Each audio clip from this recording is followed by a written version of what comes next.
사랑하는 교우 여러분, 형제 자매 여러분, 안녕하십니까? 오늘은 2021년 1월 12일 화요일 아침입니다. 추운 날씨가 계속되어지는 가운데 하나님의 은혜로 여러분들이 건강하고 행복할 수 있는 오늘 하루가 되시기를 간절히 기원드립니다. 오늘 우리가 읽을 하나님의 말씀은 사무엘상 8장 1절부터 20절까지 있는 말씀입니다. 그리고 부를 찬송은 425장 주님의 뜻을 이루소서입니다. 오늘도 하나님의 은혜가 함께 하시기를 간절히 기도드립니다. 교우 여러분, 오늘 사무엘 8장을 읽어보았습니다. 사무엘 8장에는 이제 사무엘이 나이가 들어서 아들들에게 사사직을 물려주는 사건이 기록되어 있습니다. 여러 가지 이 사무엘의 거의 마지막 생애 부분에 대한 이야기를 통하여 오늘도 하나님이 우리에게 주시는 음성에 귀를 기울이는 시간 되시기를 바랍니다. 사무엘상 8장에는 이 사무엘의 마지막 생애의 기록도 있지만 또 한편으로는 이스라엘 백성들이 사무엘에게 왕을 구하는 장면이 기록되어 있습니다. 이스라엘 사람들은 약 200여 년에 걸친 사사 시대를 종료하고 이웃 나라들이 왕정 제도를 책한 것을 본받아서 자신들도 왕정 체제를 갖추기를 원하고 있습니다. 이 사무엘 8장에는 바로 이러한 사사 제도와 왕정 제도의 갈등의 모습도 기록되어 있습니다. 이제 사무엘은 자신의 나이가 점점 많아지자 그는 자기의 아들들을 후계자로 정하고 정치를 계속해 나가고 있습니다. 그러나 이것은 결국에는 그의 생애의 치명적인 실수가 되고 맙니다. 무엇보다도 그의 아들들은 아버지 사무엘처럼 하나님을 공경하고 올바른 길을 가는 사람이 아니었습니다. 사무엘의 전임자였던 엘리 제사장의 아들과 마찬가지의 악한 길로 접어들고 말았습니다. 오늘의 말씀은 이 사무엘의 아들들이 후계자로 임명이 되자 그들은 돈벌이만 정신에 팔려서 뇌물을 받고서 치우치게 편향적으로 재판을 하고 있음을 지적하고 있습니다. 그런데 여러분, 사무엘과 같은 그렇게 훌륭한 사람에게 어떻게 이런 일이 발생할 수 있을까요? 어렸을 때부터 하나님의 부르심을 받고 하나님의 성전 안에서 교육받고 늘 하나님과 대화를 나누며 살아갔던 이에게 어떻게 이런 일이 발생하고 있을까? 성경은 이 문제의 원인에 대해서 어떻게 판단하고 있는 것일까? 우리의 궁금증을 자아내는 장면이 아닐 수 없습니다. 성서 기자는 세밀하지만 매우 조심스러운 언어를 사용하면서 이 원인에 대하여 언급하고 있습니다.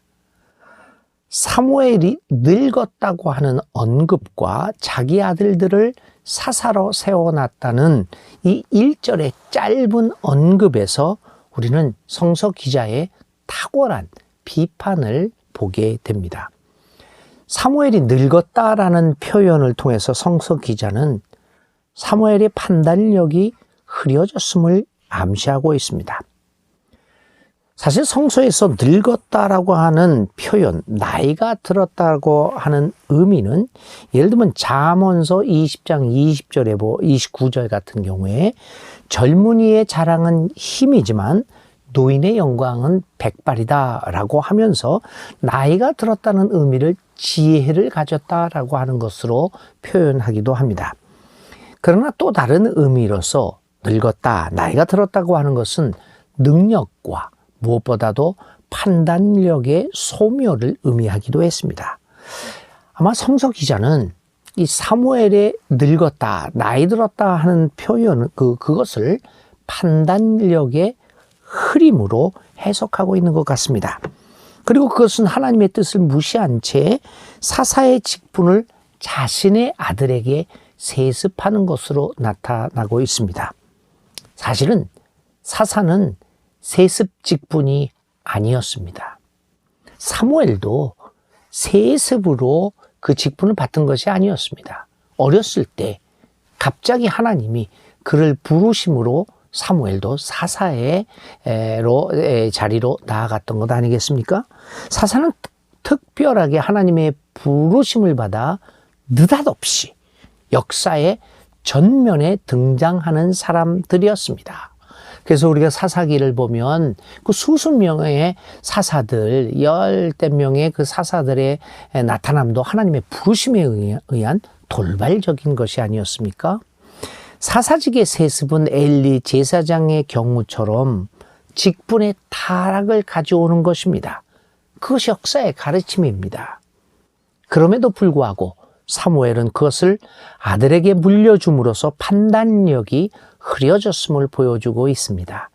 이 장면은 안타깝게도 위대한 사사, 이스라엘의 마지막 사사였던 사무엘의 생애에 자그마한 어두운 그림자를 드리게 하는 안타까운 장면이 아닐 수 없습니다.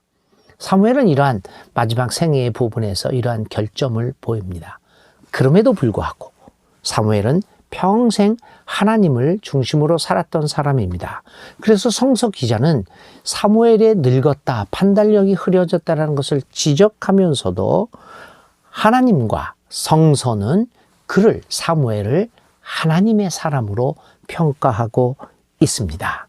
그런 결점에도 불구하고 전체적인 그의 삶을 평가하면서 역사는 사무엘을 진정한 하나님의 사람이었다라고 마무리하고 있습니다.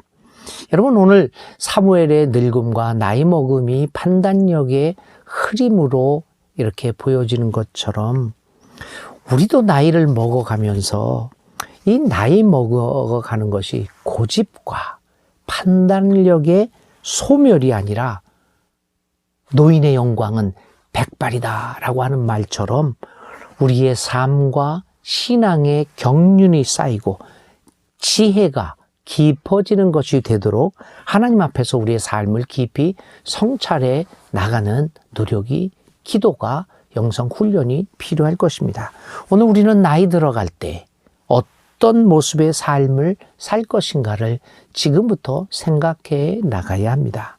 그것이 믿음의 여정이 아니겠습니까? 사무엘의 이 같은 실수는 이제 백성들로 하여금 왕을 세워달라는 요구를 하게끔 만들었습니다. 이스라엘 백성들은 왕정제도를 통해서 좀 더 강력한 국가를 만들기를 원했습니다. 그런데 감히 그런 요구를 하지 못하고 있다가 사무엘의 아들들이 엉뚱한 일을 하게 되자 그것을 빌미 삼아서 사무엘에게 더욱더 강력하게 왕정제도를 수립해달라고 요구하게 되었습니다. 이스라엘 백성들은 당시 주변의 국가들이 왕정제도 하에서 강력한 국가로 발전하는 것을 보면서 그들도 왕정체제로의 변혁을 꿈꾸었던 것입니다. 이제 이렇게 그리고 때려맞죠. 사무엘 아들들의 실정이 계속되자 그것을 빌미로 해서 사무엘에게 강력하게 요구합니다. 그러나 사무엘은 이들의 요청을 단번에 거절합니다. 그리고 사무엘에게 왕을 달라고 요구하는 백성들의 모습에 사무엘은 실망을 느낍니다. 그리고 마음이 상했습니다. 그래서 하나님께 그간의 사정을 아뢰게 됩니다. 사무엘이 왕을 달라는 요청을 거부한 이유는 자세하게 알 수는 없지만 그가 백성들로부터 배신감을 느꼈음에 틀림없습니다. 그러나 사실 이스라엘 백성들의 왕에 대한 요구는 사무엘에 대한 불신임의 성격도 있지만, 특별히 사무엘 아들들로 통해서 불신임의 성격도 있었지만 그것을 넘어서는 숨은 동기가 있었습니다. 그것을 오늘 성서 기자는 종교적인 측면에서 다음과 같이 살펴보고 있습니다. 7절에 있는 말씀입니다. 하나님이 사무엘에게, 하소연하는 사무엘에게 이렇게 얘기합니다. 백성들이 너에게 한 말을 들어주어라. 그들이 너를 버린 것이 아니라 나를 버려서 자기들의 왕이 되지 못하게 하려 하는 것이다. 사실 사사의 정치 체제는 하나님이 임명하는 사람을 통한 하나님의 직접 통치를 의미했습니다. 그러나 왕정제도는 하나님이 임명하는 것이 아니라 세습을, 가문을 통하여 세습을 통하여 이루어지는 사람에 의한 통치를 의미하고 있었습니다. 세습으로 이루어지는 왕정 제도는 하나님이 개입할 여지가 남아있지 않기 때문입니다. 그 집안의 아들로 태어나서 그 왕으로 되어지는데 하나님이 개입할 여지가 없었던 것입니다. 하나님에 의해서 직접 통치받는다고 하는 것은 우리 인간들이 나의 한계를 인정하는 것입니다. 결코 인간이 하나님의 자리에 올라설 수 없음을 인정하고 그 하나님이 베풀어 주시는, 하나님이 우리에게 정해 주시는 그 한계 안에서 살아가겠다라고 하는 표시입니다. 그러나 왕정 체제는 왕 스스로가 하나님이 될 수 있다라는 가능성을 마련해 두고 있는 제도입니다. 왕이 다스림으로 인해서 한계를 초월하는 제도로 변할 수 있다는 것입니다. 어떤 면에서 인간들은 하나님이 왕이 아니라 나 스스로가 왕이 되어서, 아니 내 스스로가 하나님이 되어서 모든 것을 결정하며 살아가기를, 욕망대로 살아가기를 희망하고 있는지도 모릅니다. 오늘 우리들도 이스라엘 사람처럼 하나님의 직접 통치가 아닌 나 스스로가 하나님이 되고자 하는 왕정 제도를 요구하고 있지는 않습니까? 하나님을 버리고 나 스스로가 왕이 되어서 나의 삶의 주인이 되려는 시도를 하고 있는 것은 아닌가. 오늘 이 사무엘상 8장의 모습을 기록을 보면서 다시 한번 오늘 우리들의 삶을 되돌아봅니다. 이제 사무엘은 왕정 제도를 요구하는 백성들을 향하여 그 제도의 포악성에 대하여 강조하면서 그 요구를 철회할 것을 주장합니다. 그러나 백성들은 그들의 왕을 달라는 주장과 요구를 조금도 굽히지 않습니다. 이미 마음을 정한 백성들은 조금도 고집을 꺾지 않고 관철하려고 합니다. 우리는 얼마나 마음이 곧은 백성입니까? 하나님의 뜻에 순종하지 않고 자신의 고집만을 내세우는 목이 곧은 백성들이 우리가 아닙니까? 사무엘의 거듭되는 만류에도 불구하고 백성들이 마음을 돌이키지 않자 하나님은 이들의 요구를 허용하게 됩니다. 어떻게 보면 하나님이 그들의 요구를 들어주신 것으로 보입니다. 어떻게 보면 마침내 하나님이 그들의 요구사항을 받고 그들에게 길을 열어주신 것입니다. 그런데 여기서 성서 기자는 놀라운 신학적 성찰을 하고 있습니다. 사실 그들이 원하는 대로 왕정 정치의 길이 열리게 된 것이 진정한 의미에서 하나님의 뜻이 아니라는 것입니다. 22절에 성서 기자는 이렇게 말합니다. 너는 그들의 말을 받아들여서 그들에게 왕을 세워 주어라 라고 하는 짧은 구절의 말씀을 통하여 왕정 제도에 대한 허락이 그들의 뜻이었음을 강조합니다. 너는 그들의 뜻을 받아들여서, 그들의 말을 받아들여서 그들에게 왕을 세워 주어라.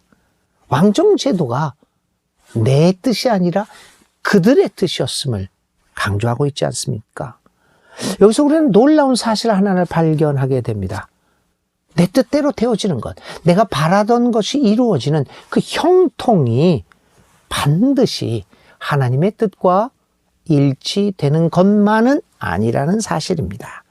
형통과 하나님의 뜻이 일치되지 않을 수도 있다라고 하는 깨달음은 우리에게 매우 중요한 문제입니다. 우리는 곧잘 삶의 성공과 하나님의 뜻을 관철시키고자 하는 경향이 있습니다. 그래서 그것은 우리로 하여금 오직 성공과 잘되는 삶만이 하나님의 뜻인 양 오해하기도 합니다. 우리는 우리의 뜻이 관철되면 그것이 하나님의 뜻이라고 확신하기도 합니다. 우리의 뜻이 잘 되면, 나의 삶이 잘 이루어지면 그것이 하나님의 뜻이라고 생각하기도 합니다. 그러나 분명 알아야 할 것은 내가 원하는 기도가 응답되었다라고 할지라도 그것이 진정 하나님의 뜻과는 상관없는 것이며 그냥 하나님께서 그대로 하라고 내버려둔 허용하신 것임을 볼 수 있어야 합니다. 하나님이 그의 뜻과 나의 뜻과 하나님의 뜻이 부합되어 허락한 것이 아니라 그냥 그렇게 되도록 두었다라고 하는 것을 우리는 볼 수도 있어야 합니다. 신앙의 성숙은 바로 이러한 의미에서 하나님의 허락과 하나님이 그렇게 되도록 내버려 두는 허용의 차이를 구별하여 점차 내 자신의 삶에서 그렇게 되도록 내버려 두는 허용보다는 하나님 나의 뜻을 하나님에 맞춤으로써 하나님이 허락해 주시는 그 허락의 범위가 넓어지도록 하는 것이 아니겠습니까? 자신의 뜻이 하나님에 의해서 허용되어지는 것보다는 나의 뜻이 굽혀지고 하나님의 뜻에 따라서 허락되어지는 삶을 위해 살아가야 하지 않겠습니까? 오늘 우리는 허용과 허락 사이에서 어떤 삶을 택할 것입니까? 나의 뜻이 이루어진 것을 기뻐하기 이전에 그것이 하나님의 뜻이었는가를 생각하는 삶을 살아야 하겠습니다. 오늘 사무엘상 8장에 있는 말씀을 통해서 다시 한번 하나님의 사람으로 살아가는 것이 어떤 삶을 의미하는가를 보게 됩니다. 오늘 하루도 사랑하는 형제 자매 여러분의 삶에 하나님의 뜻이 허락되어지는 놀라운 믿음의 경험을 하는 영적 경험을 하는 귀한 하루가 될 수 있기를 간절히 기도드립니다. 오늘의 기도드립니다. 하나님, 우리는 너무나도 자주 하나님의 뜻보다는 나의 뜻을 관철하려는 시도를 많이 합니다. 그리고 그 일이 이루어지면 마치 그것이 하나님의 뜻이었다고 착각하면서 살아왔습니다. 하나님의 뜻이 나의 뜻대로 움직여지는 양 살아왔습니다. 그러나 이제 깨닫습니다. 나의 뜻이 이루어지는 것이 나에게 복이 아님을 알게 됩니다. 진정한 평화와 행복은 나의 뜻이 아니라 하나님의 뜻이 이루어지는 것임을 보게 됩니다. 하나님, 간절히 바랍니다. 나의 삶에서 하나님의 뜻이 이루어지기를 기도합니다. 하나님의 뜻에 나의 뜻을 맞추어가는 삶이 되기를 바랍니다. 그래서 주님의 뜻이 하늘에서와 같이 이 땅 위에서 이루어지기를 바라는 진정한 믿음의 사람, 하나님의 사람으로 살게 하옵소서. 예수님의 이름으로 기도를 드립니다. 아멘. 네, 오늘 우리가 머물고자 하는 하나님의 말씀 단어는 허락과 허용 사이입니다. 허락한 것인지 허용한 것인지 이 사이에서 오늘 우리들의 삶은 어떤 삶을 선택해야 하는가, 이런 것을 주제로 오늘 하루 명상하며 하나님의 뜻 가운데서 살아가는 귀한 하루가 되시기를 바랍니다. 오늘의 실천입니다. 여러분, 내가 받은 기도의 응답 중에서 하나님이 허락하신 것과 하나님이 허용하신 것을 한번 구별해 보실까요? 어느 쪽이 더 많은가를 살펴보면서 기도해 봅시다. 그리고 오늘 하나님의 뜻이 이루어지는 기도를 간절하게 하나님 앞에 드려보는 실천을 하시기를 바랍니다. 오늘 2021년 1월 10일 화요일 하루도 건강하고 행복한 하루가 여러분들에게 이루어지기를 간절히 기도하고 바랍니다. 오늘 하루도 행복하게 지내세요.